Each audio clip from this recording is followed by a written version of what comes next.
Expo 2025 ekologik texnologiyalar ko'rgazmasida biz o'zimizni yaratgan Fandomat uskunasi bilan qatnashyapmiz. O'zini ilovasi bor. Bir marta ilovasini yuklab olgandan keyin qabul qilgan paytda o'sha ilovada pul paydo bo'ladi. Xohlasa o'zini plastikiga, xohlasa maishiy chiqindini to'lov uchun, qarz uchun kamaytirishga erishsa bo'ladi. Buning natijasi shundaki, chiqindilardan xoli bo'lish, to'planib qolmasligini oldini olishga erishiladi. Ikkita yo'l, bitta maqsad deb nomlanganman.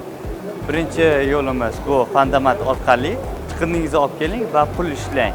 Ikkinchi yo'limiz esa stikerli paketlar maxsus joyga olib borganingizda qog'oz, plastmassa, oziq-ovqatlar alohida. Bizning loyihamiz ekologiya madaniyatini rivojlantirishga xizmat qiladi. Uning ichida ekologiya sferasi bo'yicha hamma narsasi bo'ladi. Ekolaboratoriya, VR zonasi bo'ladi. Chiqindidan nimadir yasash, har xil buyumlar qilish bo'ladi. Bolaligidan ekologiyaga ko'proq e'tibor berishi uchun, suv, har xil tabiatimizni tozaligini hammasini asrash uchun loyihani shu g'oyasini o'ylab topdik. Ecasuv kompaniyasi tuproq sintamchilatib sug'orish tizimini joriy qilish bilan shug'ullanib kelmoqda. Qo'llaniladigan asosiy faktor bu sug'orish shlanglari hisoblanadi.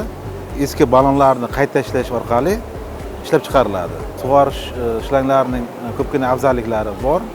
Aynan eski ballonlarda ishlab chiqarilishi sababli ko'p yillik foydalanish imkoniyatini beradi. Hammamizga ma'lumki, eski ballonlar chirimaydi, yer ostida ko'p yillar tura oladi. Suv bug'i va ko'mir kukuni katalizator asosida olinadigan vodorod birikmasida ishlovchi gibrid to'g'ri oqimli gorelka uskunasini ixtiro qilganmiz.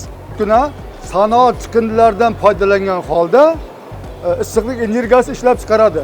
Bizning startapimiz plastik chiqindilar asosida asfalt yo'llar sifatini yaxshilash.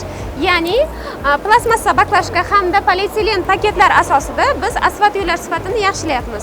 Bilamiz, hozirda oddiy yo'llarimiz bitum asosida ishlab chiqariladi va bunda tannarxi baland. Biz taklif qilayotgan startap bir necha barobar ham arzon, ham chidamli, ham sifatli. Laboratoriyada tekshirib ko'rdik. Preslanmagan holatida 30 tonnaga bardosh beryapti. Maxsus preslash mashinalar orqali 80-90 tonnaga yetkazish niyatimiz bor. Mening loyiham metallarga ishlov beruvchi korxonalardan chiqayotgan chiqindi suvlarni tozalash texnologiyasi hisoblanadi. Metallarga ishlov berganimizda suvni zaharlik darajasini oshirib yuboradi. Tozalash usulimiz bilan birgalikda o'simliklarga foydali suv sifatida targ'ib qilyapmiz.